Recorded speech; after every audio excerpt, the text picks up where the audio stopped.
No, igualmente, buenos días a todos ustedes y sobre todo agradecer la amada sintonía también. Es un tema bastante cuestionable hoy en día por el hecho de que esas reformas van a erosionar directamente a la clase media y cuando hay erosión de la clase media realmente pueden ocurrir, esa capacidad de negociación se pierde. Creo que el gobierno a todas luces de haber brindado la idea de un cambio, cuando se piensa en un cambio en cuanto a la mejora de la calidad de vida de la gente, que la gente pueda migrar socialmente, que pueda mejorar su condición de vida, de que haya niveles de libertad como base a llegar a igualdad de derechos, de cambiar el trasfondo social de las personas y las desigualdades, de cambiar esas necesidades por derechos que están en la Constitución, lo que uno piensa como cambio, es decir, de estimular lo que son sectores productivos, de que si vas a invertir en el desarrollo humano, en todo lo que es el aparato agrícola, en que la agroindustria, es decir, cosas que realmente tienen retorno, pero tener 3.5 millones de dominicanos siendo asistidos, eso es desastroso porque son seres humanos que no están produciendo bienes y servicios, no son capaces de producir riquezas. En vez de liberarlos, lo que le está sometiendo es a ser esclavos. Entonces, ¿qué ocurre? Era lo contrario. En vez de mantener esa necesidad, era ir eliminando poco a poco esa necesidad que tiene la persona de esperar a recibir en la medida que vas capacitando, formando, integrando una economía de mercado, que es la única manera de ir luchando en contra de lo que es la desigualdad social, lo que es la pobreza, la inseguridad ciudadana, pero un gobierno que se ha manejado con un déficit que recauda un 15% de lo que es el Producto Bruto Interno y gasta un 19% y financiando déficits con deuda, eso a todas luces de abusivo lo rechazamos porque va a tener un límite y cuando llegue el límite de que ya se agotó la capacidad que te pueden prestar, ya entonces es difícil, son los demás los que te colocan las normas a hacer. Hay que ver que el Fondo Monetario Internacional dijo que había que reducir las exenciones, el gobierno está planteando eliminarlas y hay que tener cuidado, ciertos sectores como por ejemplo las zonas francas, lo que es la cultura, no puedes decir, lo que es la ley de cine, tantas cosas que van a ir en detrimento de toda nuestra sociedad. Doctor, ¿usted sabe cuánto hay que buscar ahora? Hay que buscar casi 125.000 millones de pesos al año, lo que representa un 5.5 del PIB. No, un 1.5. No, casi No, un son 5. 122 mil millones Sí, 400, equivale a 1.5. Ellos plantearon inicialmente antes de oiga, un 5.3, pero hoy en día es 1.5. pero no, se está hablando que es 1.5 o que son Son 122 mil millones. de pesos, pero usted sabe de dónde van a salir ese dinero. Usted lo va a pagar. Claro, Y de los usted bolsillos también, de nosotros. de los bolsillos. Si se le da una nueva oportunidad al mismo gobierno de tomar decisiones, es pensando en el bienestar de la comunidad dominicana, de nosotros, del pueblo. Pero esa reforma fiscal estuvimos hablando ahorita, antes de que empezara el programa, que vamos a tener que dejarle el país a los ricos solamente. Mire, hay algo, por ejemplo. Es cuestionante porque realmente los gastos de lo que produce el Estado, de los ingresos del Estado, entre los intereses de la deuda, los gastos de gestión de préstamos y el presupuesto para educación ya es casi un 60% para coordinar. Es decir, es un gobierno que ha sido un gobierno prácticamente a todas luces de ser eficiente, ha sido ineficiente. Entonces, los desastres que ha ocasionado el gobierno por sus malas, porque realmente esa deuda, llevarla de 44 mil a 74 mil millones, ¿en qué se ha invertido ese dinero? Es decir, yo soy de los que pienso igual que los alemanes, igual que los chinos también en ese sentido. Tú puedes tener poco pan para hoy, pero mucho pan para mañana, en la medida que vas capacitando, formando, integrando una economía de mercado. Esa inflación, por ejemplo, ¿Cómo se combate la inflación? No es tomando préstamos, es invirtiendo en sectores productivos. La única manera de combatir la inflación es produciendo más y agregándole valor a lo que tú produces, teniendo planes de desarrollo futuro para regiones. Vamos a crear, por ejemplo, un aeropuerto, un puerto en tal lugar. Ahí se coordina con el sector empresarial de las empresas que se necesitan en ese lugar, los hoteles y todo. Es decir, es tener una planificación a futuro para saber cuántos ingenieros necesitamos en área determinada. No podemos seguir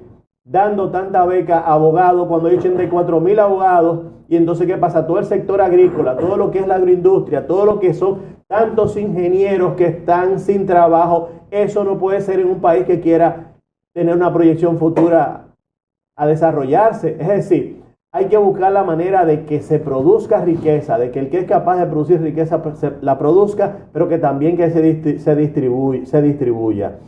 Lo que pasa es que, doctor, aquí no están interesados que las personas de bajos recursos de alguna manera crezcan por sí mismos, con cursos, con algún tipo de programa de emprendimiento, que tengan la capacidad de ellos mismos producir, porque este país es rico, nosotros lo que más tenemos es recursos para poder generar ingresos, pero es que no les interesa. Eso que tú has dicho es algo que es desastroso, porque tú estás diciendo someter a una parte de la población a ser necesitados para que voten por ti, cuando en el fondo es liberarlos de tal manera que tengan capacidad de pensamiento propio, pero ahí es un problema porque todos estos incapacitados no tendrían condiciones para poder llegar, porque ahí tendría que haber personas con condiciones, con propuestas, como pasa en países desarrollados, que quienes lo que se impone es la coherencia de los proyectos de desarrollo de quienes están aspirando, pero no así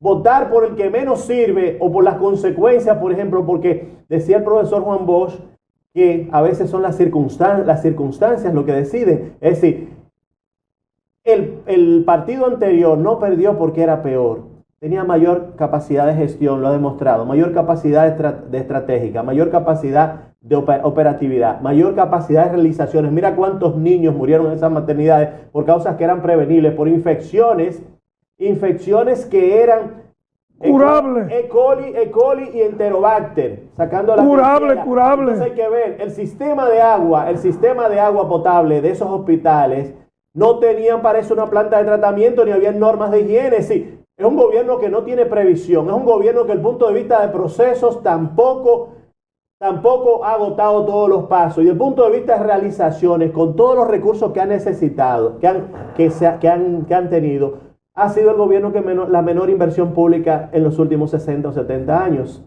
Por ejemplo, hay un dato importante. Cuando tú erosionas la clase media, entonces tú vas perdiendo lo que es la capacidad de negociación colectiva. Es decir, el gobierno va a llegar a un límite que no va a poder, que va a ser insostenible. Por ejemplo, los pobres terminan pagando 2 y 3 veces más impuestos que la clase de mayor poder económico. Entonces, ¿qué se da? El gobierno quizás plantea subir la presión tributaria, que la consideran baja, de un 14%, llegar a lo que sería la media en América Latina, que es de un 21%, pero tú tienes que buscar otra manera, tratar de eficientizar el gasto, tratar de transparentar ese gasto, todo ese gasto que te gastas en publicidad, mejor inviértelo en las personas. En cuanto, por ejemplo, hay que luchar en contra de lo que es la evasión, la elusión fiscal. Es decir, cuando tú, por ejemplo, traes un furgón de goma y entre esas gomas trae, por ejemplo, 10,000 celulares y te ganas $50 en cada celular, tú estás eludiendo. Entonces hay que combatir la elusión, hay que combatir la evasión. Con relación al gasto tributario tienes que tener cuidado. Con relación al gasto tributario es fiscalizar ese gasto. ¿Cuál fue vamos a suponer, de esas exenciones fiscales, los compromisos que como empresario tú hiciste, cuántas plazas de empleo creaste? Es decir, cuáles son los beneficios que tú retribuiste a cambio de esos recursos que tú dejaste de pagar al Estado. Hay que ver, el pobre termina pagando 2 y 3 veces impuestos más porque la mayor parte de los impuestos son cargados al consumo, el 68%. ¿Y qué hace el que más puede? Importa, entonces genera crisis dentro de su país, igualmente que la corrupción. Y el que elude muchas veces saca su dinero y lo coloca en bancos extranjeros, lo cambia en moneda fuerte, necesita una gran cantidad de moneda nativa, es decir, de peso, y que ocasiona, contribuye tanto a la devaluación de su moneda como a generar crisis. Entonces, todo esto es delicado, hay que tener mucho cuidado, hay sectores importantes que hay que protegerlo. Mira cómo tenemos lo que es la agroindustria, que no hay los incentivos adecuados. Cuando tú, por ejemplo, ayudas más lo que es o te basas en el turismo y las remesas, date cuenta que el activo más importante que tu sociedad tiene es el capital humano. Ese capital humano se te está yendo, el capital humano calificado está produciendo riqueza en otros países y te manda menos de un 2% de lo que ellos producen en esos países en condiciones de remesa. Vas a continuar siendo un país, vas a continuar teniendo un país de pobres, donde se valora más lo que es la producción agrícola y no como en países desarrollados que apuestan más a lo que es al sector industrial, a la inversión en el capital humano, porque la inversión en el capital humano es mucho más rentable que la materia prima. Seguimos pensando que la riqueza está debajo de la tierra, en el oro, en el petróleo. ¿Y qué pasa? Quienes vienen a explotar esa riqueza son personas que tienen un avance tecnológico, un avance de conocimiento más avanzado. Entonces terminamos produciendo lo que Andrea Gutterfrank hablaba, que el desarrollo y el subdesarrollo son dos caras opuestas de la misma moneda. El que es más educado, el que tiene acceso a una mayor tecnología, se lo lleva todo si tú no tienes control, si no es un Estado que regula. Y este Estado, en materia de regulación, brilla por su ausencia en muchas áreas. Si no, no tuviésemos la situación que tenemos. Un gobierno que realmente no sabe invertir en qué, porque no tiene un proyecto futuro de desarrollo confiable para este país. Porque que el problema no es una tarjeta de solidaridad. Es decir, esos planes sociales son buenos si tienes retorno. No es mantener la necesidad, es eliminarla, simplemente capacitando, formando, integrando una economía de mercado de tal manera que la persona produzca bienes y servicios, pueda generar riqueza, tener autonomía, desarrollo, capacidad de suplirse todas sus necesidades básicas, y lo que es la autorrealización como individuo y como persona es lo adecuado. No seguir sometiendo a los demás haciendo pobres, creando fábricas y fincas de pobres. Eso es lo que tenemos. Un país con tantos privilegios, lo que debería hacer es ir eliminando todos esos privilegios y toda esa corrupción y convertirla en derechos para la gente, para que la gente se desarrolle, porque lo más importante son las personas. Vuelvo y repito, son quienes son capaces de producir bienes y servicios, y dentro de ellos, primero los pobres. La única manera que tú cambias un país es eliminando esa necesidad, no sometiéndolos a ser pobres toda su vida, porque no le cambias lo que es el trasfondo social, ni le cambias la desigualdad de oportunidades. Entonces vamos a hacer lo correcto, eliminar privilegios, crear planes de autosuficiencia alimentaria, planes de autosuficiencia energética, cosas que sean positivas, pero no gastos. Hacer unos gobiernos que sean más pequeños, más transparentes, más eficientes, y que también regulen, es decir, que le den oportunidad al sector privado que se desarrolle y que se quite el protagonismo del Estado de ser el mayor empleador. No, tenemos que multiplicar el número de pequeñas y medianas empresas. Tenemos aproximadamente 75 empresas por cada 1,000 habitantes. Si llevamos a 150 el problema de la inseguridad, la pobreza, está resuelto. Es simplemente decidirse a hacerlo, hacer política,